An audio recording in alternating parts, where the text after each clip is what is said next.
Hello and a very warm welcome to this review of the match between United States and England. And England were held to a goalless draw by the US.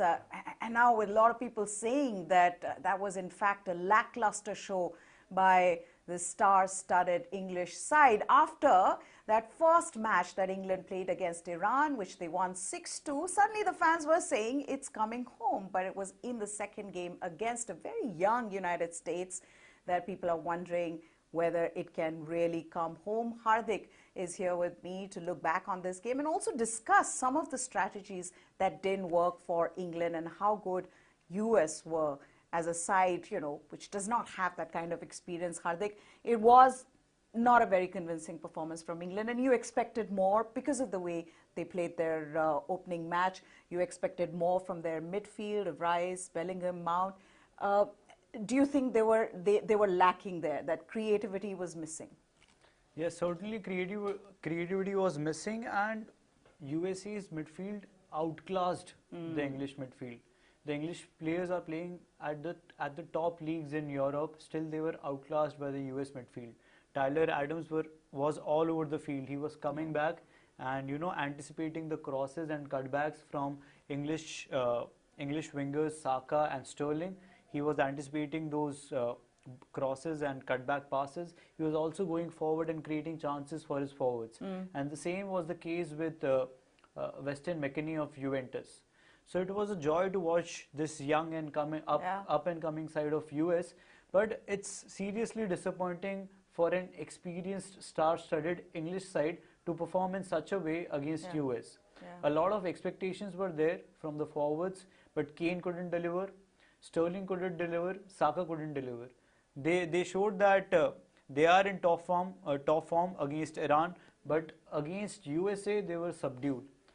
Maguire, Luke Shaw and Kieran Trippier, both the wing-backs of England, created chances from the wing-back positions. They went forward. They delivered those crosses. But the final product in the middle was missing. And that's where I think that players like Alexander Trent and Phil Foden could have helped in this situation. Phil Foden is a generational talent. He has scored 8 goals for Man City this season, and he has been under the tutelage of Pep Guardiola, which is one of the best managers in world football at the moment. So why won't Southgate play him? That's the big question at the moment.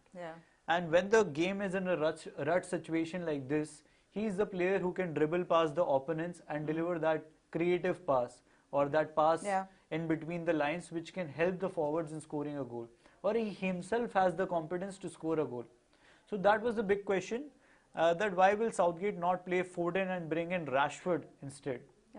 That then takes me to the next question, which is why does he have this conservative approach? Why is he not being able to adapt to the changing situation, that at one point if you find yourself in a situation where you think somebody else can do the job for you, then put that player in? Do you think he's being just too rigid in his approach? Southgate is rigid with his approach, and that has helped him in the past. With this approach, he led the side to the finals of Euros. He led the side to the semi-finals of the 2018 World Cup. So he believes in the conservative approach. He believes that what I have planned prior should go the same way, irrespective of the situation in the match. He tries to adapt, but that's very little. He isn't, he doesn't quickly adapt with the situation. He has a lot of players at his disposal, but he is not using them properly.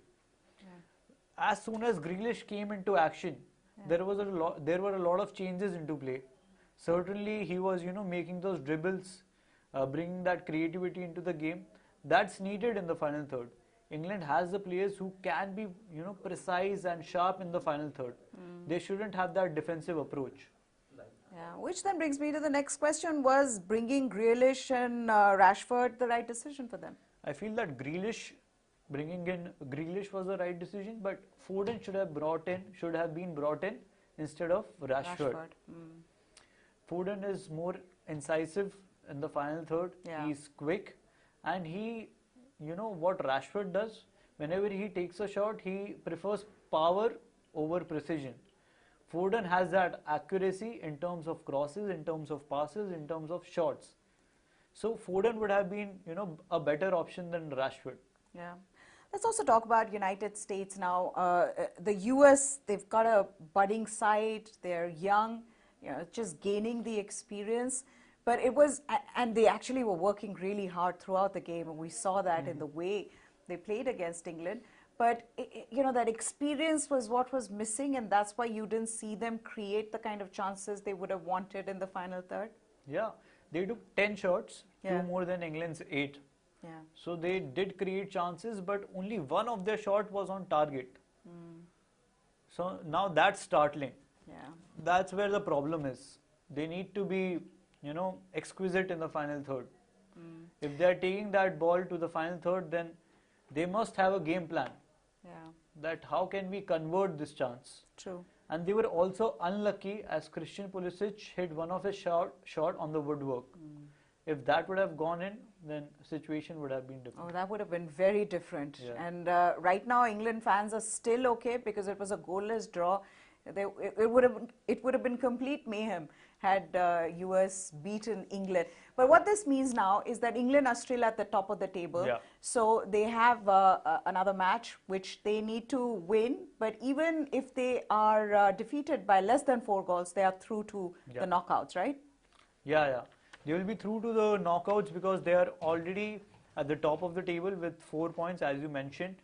So, a draw or even a loss or even a win Yeah. will help them in qualifying for the knockout stages. Yeah. But against a side like Wales, who were caught on defensive transitions against Iran, I feel that it would be easy for England to outclass Wales, Yeah. who only have few players like Gareth Bale, Daniel James, Ben Davies. They are not good as a unit. So true. I feel that England will have an upper hand, but it remains to be seen what their confidence levels are Yeah. against Wales, who are their eternal rivals. And when rivalry comes into play, one can't say what will happen in the match. That's true. Also, the match then becomes like a do or die encounter for Yeah. US when they play Iran, because whoever wins that game Yeah. is through to the knockouts, and US would want that. I just almost feel, this is basically This is a headline fixture, Yeah. USA versus Iran. Yeah. Also because of all the political stuff Yeah. that's happening behind the scenes. It'll be interesting to watch, but that's it. Thank you so much, Hardik. News 9 Sports is what you need to subscribe to for all the latest. That's it from both of us. Goodbye.